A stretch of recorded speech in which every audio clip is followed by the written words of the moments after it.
So this video is for the Brooklyn drug attorney. I believe his name is Gonzalez. I'm an homeless immigrant being abused by Black Americans, and in the past, my mother has been killed. I believe these Black Americans believe I'm worth a lot of money because my mother was a U.S. citizen, naturalized citizen, and I was arrested by immigration a number of years ago wrongfully. And even though I had a green card stamp in my passport, I was arrested by immigration and I came out of the immigration prison. And I've been trying to sue the immigration. And also the police kicked me and my mother out of our home while I was trying to sue the police. And they went and killed my friend Eric Garner, who was trying to help with the court papers, And so I've been experiencing a lot of tragedies for the past 24 years in America. So some Black Americans are taking advantage of that because I'm a Nigerian transsexual, and I believe they're just trying to use me as a form of reparation tool because Black Americans believe Africans sold them into slavery, and they don't want me to be successful. So I've been getting beat up everywhere, and they will hit me in the head. They keep punching me in the head. It's like they're trying to put me in coma. And I believe that these are like human smugglers. And also please investigate the role of the Nigerian embassy because I've reached out to the Nigerian embassy and they have a pact with the U.S. government that anytime there's a crime that occurs and affects either Nigerians or Americans, both governments have to work together. In case of Nigerians defrauding white Americans, there was a case of a Nigerian would threaten the white American kid on the internet that he has his naked picture, and if he doesn't send them money to he's going to send the picture to his family. So the kid committed suicide, and the Nigerian government brought that Nigerian here to America to get them arrested in America. So they did that for the white American kid. But in my case, my mother was killed. Our daughters were into insurance fraud, and our daughters were born here in Brooklyn. My mother was from Nigeria originally, but she naturalized, became a U.S. citizen. And so one of our daughters, Bolandi, was into insurance fraud and was a member of a gang. And my mother said was trying to kill my mother for money. And that daughter was living in Pennsylvania, but followed my mother to New York, where my mother was getting treated for heart disease, and told the hospital to lock her up in the psych ward, even though my mother wasn't crazy, because the doctor that was treating my mother for like 10 years, before she died, said she's susceptible to getting a heart attack if she's put under stressful condition like arrest or what. So our daughters were aware that my mother, because I already sued the NYPD before she was killed, that when the NYPD came to remove us from my home, I sued the NYPD in Brooklyn Federal Court. I said when the NYPD came to remove us from my home, we were living on Staten Island back then in 2010, but the Brooklyn Federal Court has jurisdiction over Staten Island because Staten Island doesn't have a federal court. So when I sued, I put it there that when the NYPD threatened me and my mother with false arrest if we don't vacate our home without a court order, because me and my mother said we wanted a court order. We don't want to leave our home because we had a lease and there was no court order against us to make us leave. So the police on Staten Island then told us if we don't leave, they're going to arrest both of us and they're going to dump us in the psych ward or put us in prison for refusing a police order. So my mother began having symptoms of a heart attack. So I put that in my court papers. So my mother said her daughters were in Pennsylvania reading my court papers, and they thought I was going to win a lot of money because Eric Garner was helping with that court papers, and the police went and choked him dead in 2014. So the daughters thought I was going to win a lot of money. So they wanted to kill my mother before the money came out so they can take the money as inheritance money. Because I mentioned my mother in that court papers in Brooklyn Federal Court. That case is 13-CV-5052. Brooklyn Federal Court, 13-CV-5052. So my mother said they were reading that complaint I filed in Brooklyn Federal Court, and my mother believed since then they were making an attempt to kill her. So one of the daughters drove her in the car, went and hit somebody's house to make my mother panic to death because my mother has a heart problem.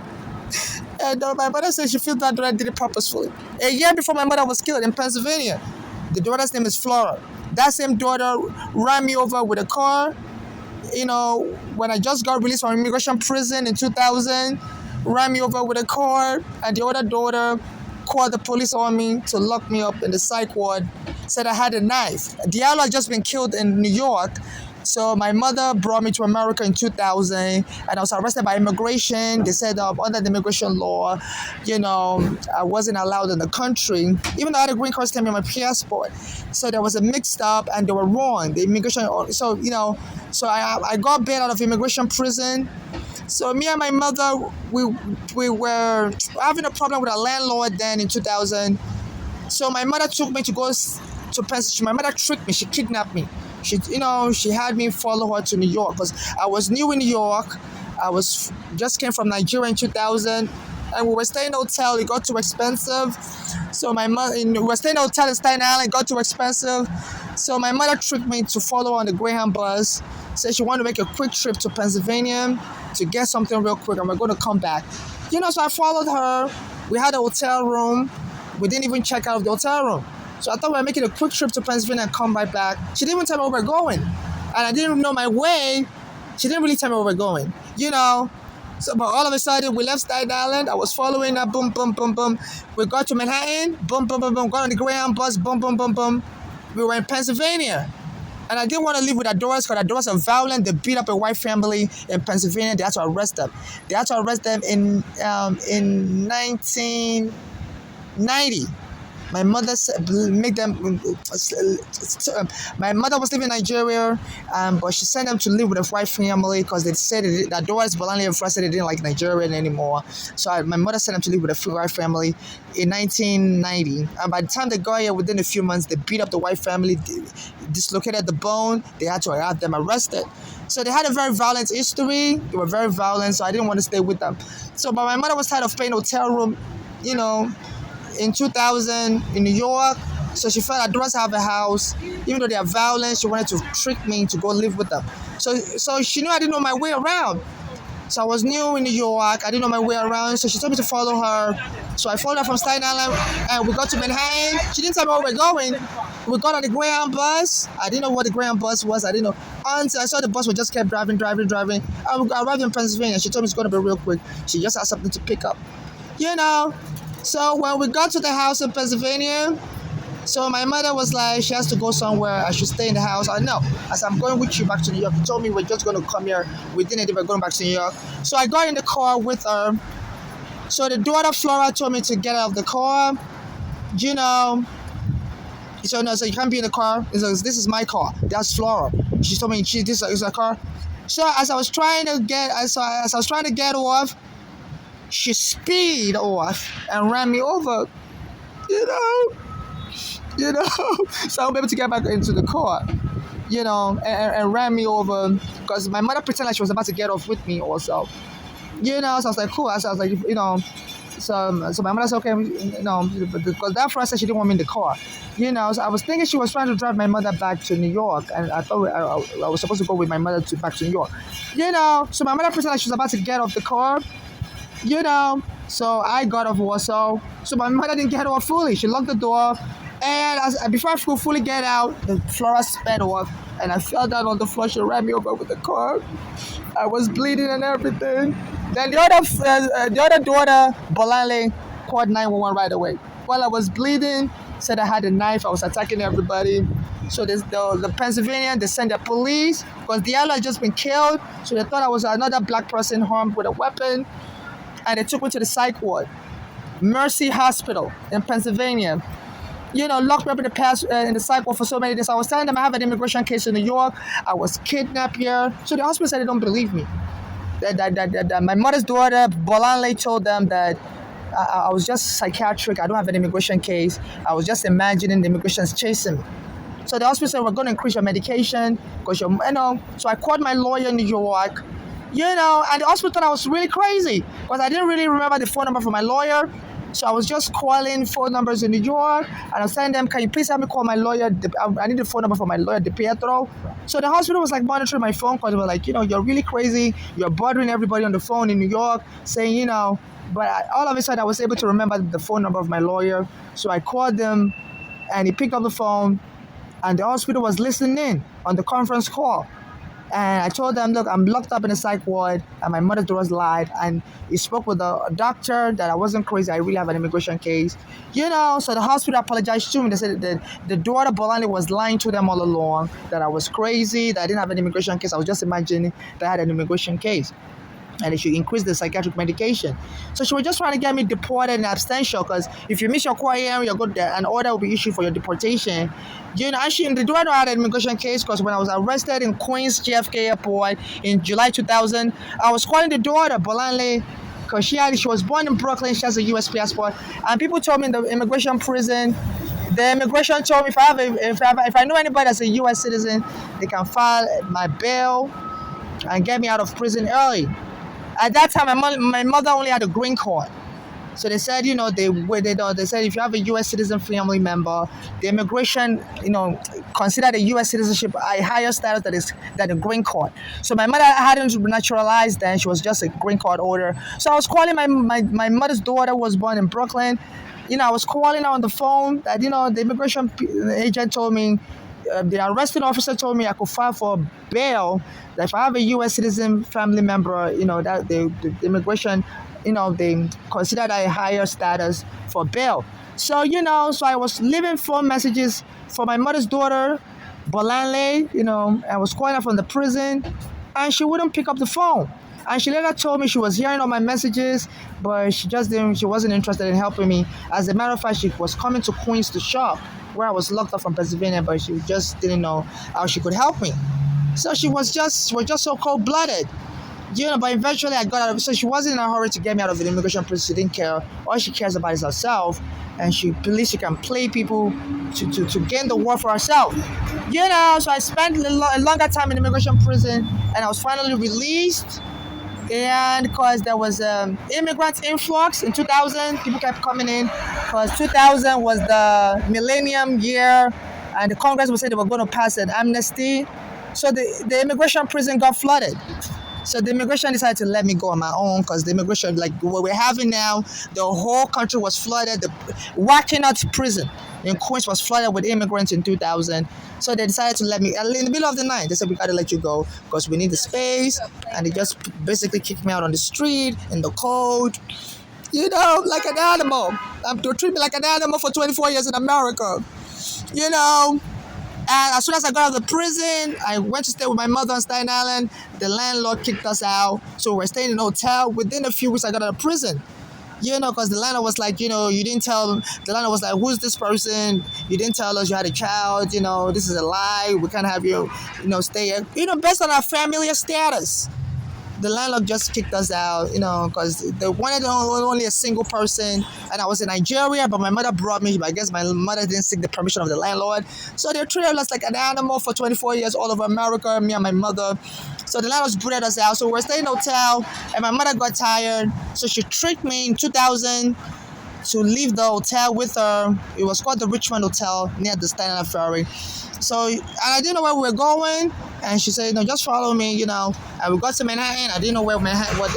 I was in a different borough, because I was new in New York, and we got to the Greyhound, and she just kidnapped me, took me to Pennsylvania, but now I was suspicious of her, like she was about to dump me in Pennsylvania, So so when she told me she was going on the car with the Flora, so I got in the car also. So that Flora told me to get out of the car. She doesn't want me in the car.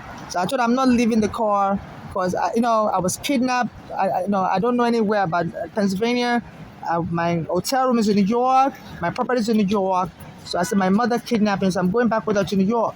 So my mother said she's getting out of the car also. Let's just So my mother pretended like she's getting out of the car. So I was getting out of the car also. So my mother didn't get off. She locked the door. And I was halfway out, I was about to get in. This Flora sped off and ran over me. I almost died. I was bleeding everywhere. The other daughter, Bolale, they both have U.S. citizenship. And I'm just a Nigerian, Nigerian passport. I was bleeding. And they brought the police round two. Boom, boom, boom. They strapped me, took me away. They wouldn't listen to me. I was a male. I'm now a female. And they locked me up in the psych ward. It was such a culture shock, because I never believed any country would treat immigrants like an animal. So I got locked up in the psych ward for so many days. It's called Mercy Providence Hospital. And when the hospital discovered the truth that I was just a immigrant victim of a crime, they didn't call the police to arrest my mother's daughter. There's something called a T visa for immigrants that are victim of trafficking. The hospital didn't help me. And they told my mother's daughter, that same daughter, to come get me out of the hospital, you know, and to take me home. And this is a person that tried to kill me. So I stayed in their house, held hostage in Pennsylvania, frightened, you know. I just kept telling my mother, please, you have to come back and get me. So she told the daughter to bring me back to New York for my court hearing. And, that was how I escaped being held hostage. This was 2001. This was 2001, So they brought me back in New York in 2001. This incident occurred in 2001. I was arrested by immigration in 2000. So in 2001, that's when they brought me back in New York after being held hostage. And my immigration case went on and on for 8 years. The immigration was like, no, we can't have kids here. So even all the lawyers wouldn't help me. So I was just appealing to the immigration court by myself, and they treated me horribly. They treated me horribly.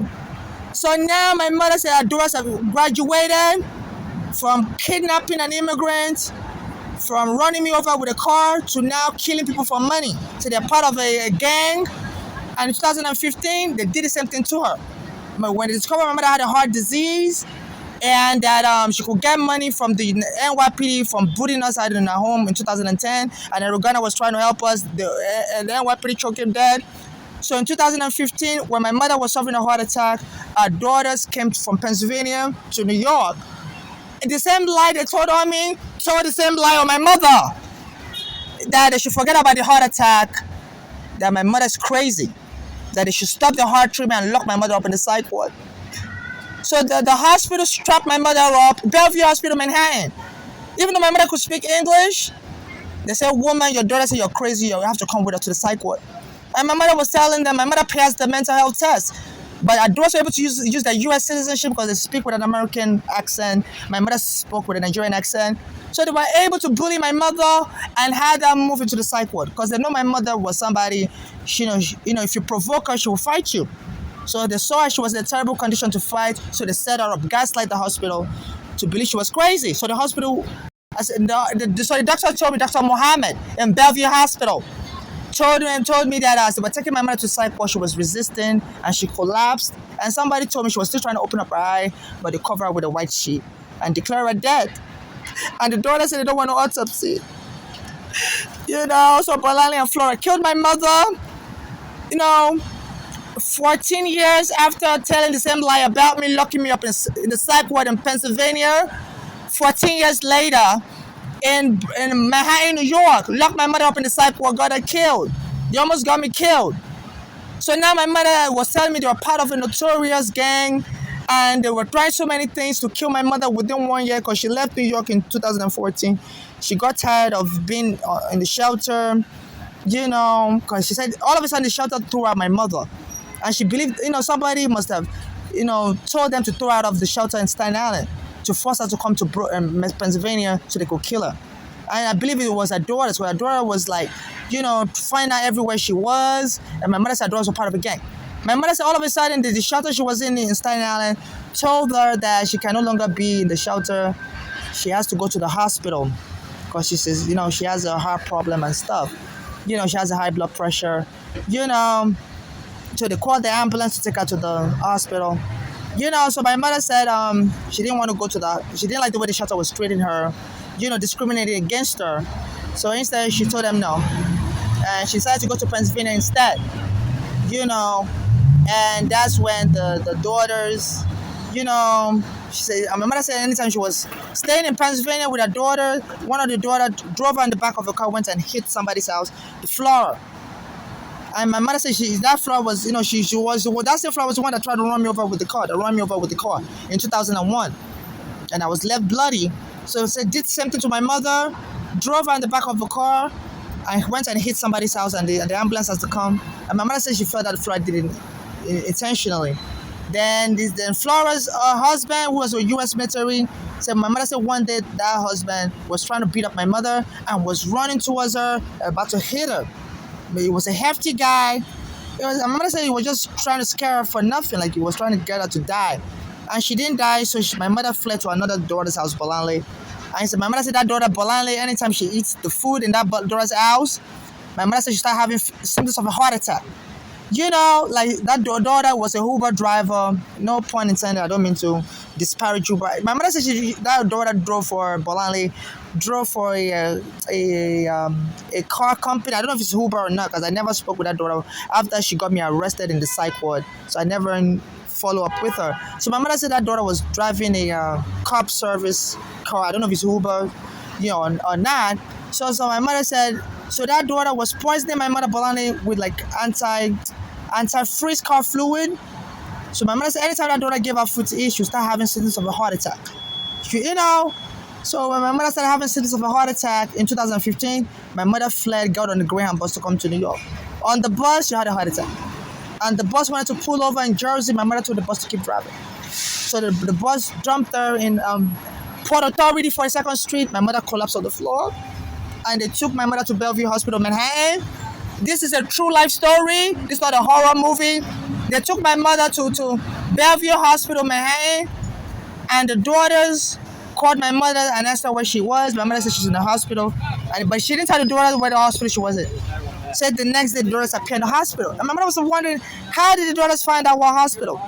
Because under HIPAA law, there's something called HIPAA. There's patient privacy. You can't disclose patient information to a third party because the person may be fleeing abuse. And my mother, she was fleeing abuse from Pennsylvania.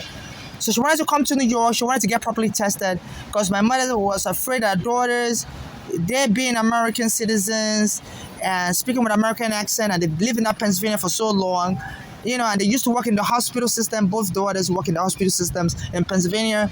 They made friends with a lot of doctors there. So that's why my mother wasn't crazy in fleeing, because both daughters are college educated and they've worked in the hospital systems for many years.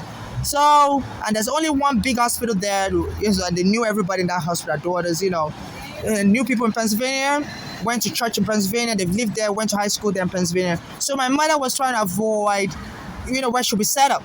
So that's why she fled on a Greyhound bus to New York. My mother was a very smart lady. She also graduated from Bronx Community College. She said her graduation picture, the Bronx Community College had to buy it from her. Said she was one of the most beautiful students they ever had. Yes, an African woman. She, said that, she had a very beautiful graduation picture. So she graduated from Bronx Community College and transferred to Long Island University in Brooklyn. So she fled from Pennsylvania to New York. So she felt her daughters wouldn't have much power in New York because they haven't lived in New York for a long time. And so they don't really know people in New York. So as soon as they called my mother, that where is she? And my mother told them she's in the hospital in New York. She didn't want to tell the name of the hospital. So the next day they're already in the hospital. So she was wondering, our daughters, working for the police also, because one of the daughters was using drugs. And sometimes the police, the FBI and stuff, when they arrest people for selling drugs or using drugs, sometimes you become an informant, and they say, love, this FBI informants have more power, like FBI, they're able to locate people. And me being arrested by immigration 24 years ago, I'm on FBI watch. Anybody arrested by immigration is forever on FBI watch. I'm still a foreigner. I didn't naturalize, So they say if you're a foreigner, they'll always keep you on FBI watch after 9/11 to monitor you. So I guess when I called my mother, and so the FBI already were able to trace where my mother was from talking to me on the phone, because my mother wouldn't tell me what hospital she was in also, but she told me she's in a secret location in Manhattan getting treated, because my mother used to, she used to, she's gone through a civil war in Nigeria, where they were, so everybody was like forced into Nigerian military during the civil war. Mostly, so she has a lot of military experience also. Like people were drafted. So she told me she was in a secret hospital in Manhattan, wouldn't tell me the name of the hospital. I was like, it's okay, you don't have to tell me the name of the hospital. I understand you're dealing with a lot. Those daughters are killers, so I understand why if you want to tell me. So my mother wasn't crazy, but she didn't want to tell me the name of the hospital. I was like, it's fine. I just kept calling her. And so the next day after she told the daughter she's in a secret hospital, man, and the daughter showed her up in the hospital. And she was like, it's so weird. Like, she doesn't know how the daughters got the information of the hospital. And they started telling the hospital to lock her up in the psych ward. So the hospital stopped my mother's treatment for heart disease, because my mother had a inflammation of the heart. She had a, and so the doctor wanted to do an elective surgery, put a, I think they call it catheter in her heart. I don't know what the name of that stuff, but it's an elective procedure. The U.S. Justice Department told doctors to stop doing that because she just had a mild inflammation of the heart, and they said that disease can be treated by lifestyle changes, in reducing your cholesterol. My mother was slim and reducing her blood pressure. They said, that catheter that they put in people's hearts always causes side effects. So my mother said she didn't want that catheter, because my mother used to have a heart problem in 2003. She traveled to Nigeria to a pastor they called Joshua. He prayed for her, and she said she got healed. And when she came back to America, the heart problem was gone. So the doctor here in America put in a medical records, calling the hospital Brooklyn, that this lady doesn't want heart surgery. She believes in healing, Pentecostal healing. So the doctor was already aware, her daughters were already aware that my mother always refuses heart surgery because she believes, she plays them the video of the synagogue church in Nigeria. So our daughters were already aware that my mother's a Pentecostal Christian. Our daughters were a Pentecostal Christian. So they're already aware that Pentecostal Christian would believe in miracles. So our daughters had to play my mother just to get her killed. Told the doctor not to believe in our religious freedom and to lock her up in the psych ward. So, they were just trying to create a chaos to get her killed so they can kill her, so that when the money comes out from the lawsuit, the NYPD booting me and my mother out wrongfully in 2010, and they're gonna try to help us, and they're gonna get choked to death by the NYPD, so they can inherit the money and go use it on drugs. So that's why they intentionally set up my mother up. Even though it was in my mother's medical record since 2003 that she refuses surgery due to her religious belief, the daughters told the hospital to lock her up in the psych ward. Even though my mother passed the mental health test in 2015. So there was a rancor. My mother didn't want to go to the psych ward. And they said people always die of broken heart syndrome. I believe my mother died of possible stroke. And the daughter said they didn't want to do a autopsy because my mother was saying her daughters were feeding her poison, Bolanle. So they said that Bolanle said she doesn't want an autopsy because the only way you can detect car antifreeze is if the person died and they do a tissue of the brain autopsy, because it won't show your blood, because the body metamorphoses car antifreeze poison out of your system immediately and just chokes your heart. So I guess that's why my mother was having the heart problem after she eats the food from Bolanle in Pennsylvania. And this Bolanle said she doesn't want any surgery, any autopsy. I'm like, how could you care so much for my mother? Say you want my mother to do surgery, but she dies and you say you don't want autopsy. So that shows, she was hiding something. So I went to the medical examiner's office in Manhattan and I told them that they have to do an autopsy. And they told me, no, the daughter has already signed a form that no autopsy, and she rules. I'm a transsexual, I'm a Nigerian, she has U.S. citizenship. So this is a case of somebody using a U.S. citizenship to kill my mother and to torture me and to deny me autopsy. So the daughter went and got my mother's corpse out of the medical examiner's office without my consent. So she lied and signed a form that she has the proper authority. Everybody gave her authority because under the right of sepulchre, you can't just bury a woman that has children. All the children has to agree. So one child can't just go take the corpse out. But the two daughters went behind my back and got the corpse out. Even though I'd already informed the medical examiner's office, that I want an autopsy. But behind my back, the medical examiners, they went and signed a fraudulent form and gave it to the medical examiner. And they took my mother out of New York and went and dumped her in Pennsylvania, in New Jersey somewhere, even though my mother didn't want to live in Jersey. And my mother wanted to be buried in New York or be buried in Nigeria. So I was trying to pray for my mother because my mother believes in resurrection, and a pastor was saying that year was going to be a year of resurrection. So I told our daughters that I want to pray over my mother's corpse. I've been going to the medical examiner's office, but they don't want me to pray over her. They say I can't see her. So the daughters, when they heard I was trying to pray over my mother's corpse, I phoned the daughters. They were in Pennsylvania. So when they heard I was trying to pray for her, I said the pastor Joshua in Nigeria, 2015. You can play the YouTube video. 2015 Synagogue Church Nigeria. The pastor declared that year was going to be a resurrection. The people are going to be waking up from the dead.